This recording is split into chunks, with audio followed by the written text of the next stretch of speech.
বিএনপির পক্ষ থেকে জানাই আসসালামু আলাইকুম। আজকের এই নির্বাচনী জনসভায় প্রধান অতিথি হিসেবে উপস্থিত আছেন বাংলাদেশ জামাত ইসলামের সংগ্রামী আমির 11 দলীয় জোটের কান্ডারি ডক্টর শফিকুর রহমান।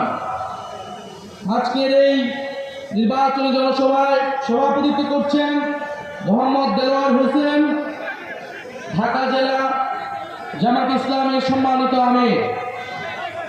এই ঢাকা জেলায় 11 দলীয় জোটের পক্ষ থেকে 5 জন প্রার্থীকে মনোনয়ন দেওয়া হয়েছে, যারা নতুন বাংলাদেশের পক্ষে, সংস্কারের পক্ষে, ইনসাফের পক্ষে জনগণের দুয়ারে দুয়ারে যাচ্ছেন এবং জনগণের কাছ থেকে অভূতপূর্ব সাড়া পাচ্ছেন।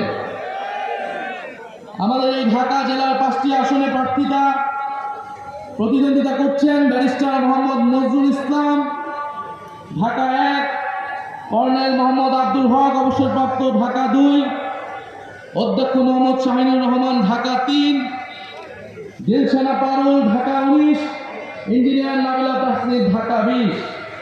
একজন ব্যারিস্টার, একজন কর্নেল, একজন অধ্যক্ষ, একজন ইঞ্জিনিয়ার আর একজন প্রবাস ফেরত বাংলাদেশি।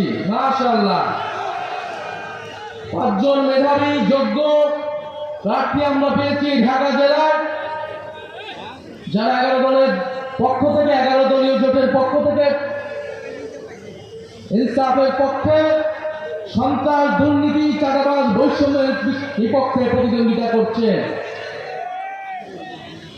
ঢাকা 19 এবং ঢাকা 20-এ বিশেষত বলতে চাই, আমাদের 11 দলীয় জোটের 2 জন সম্মানিত এবং সংগ্রামী নারী সদস্য তারা প্রতিদ্বন্দ্বিতা করছেন, ইঞ্জিনিয়ার নাবিলা তাসনিম এবং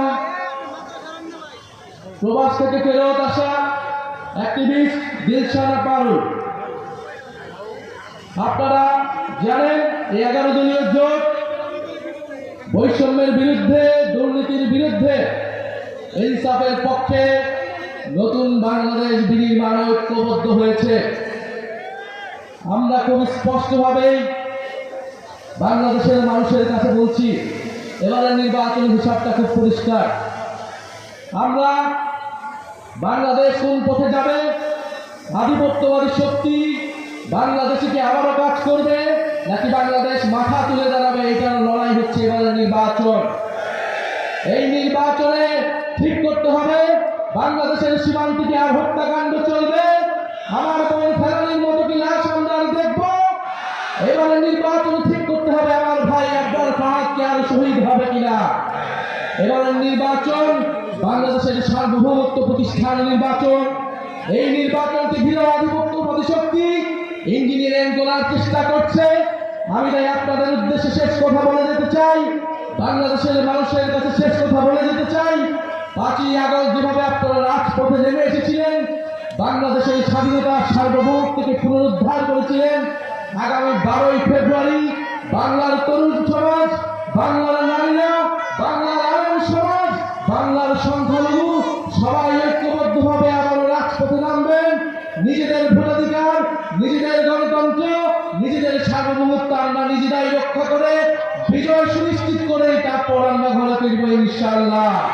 দেখা হবে 12ই ফেব্রুয়ারি। বিজয় ইনকিলাব জিন্দাবাদ। সম্মানিত সাথী বন্ধুগণ, আজকের এই নির্বাচনী জনসভায় এখন সভাপতির বক্তব্য পেশ করছেন বাংলাদেশ জামাত ইসলামী ঢাকা জেলার সম্মানিত আমির, কেন্দ্রীয় মজলিসের অন্যতম সদস্য জনাব মাওলানা দেলোয়ার হোসেন।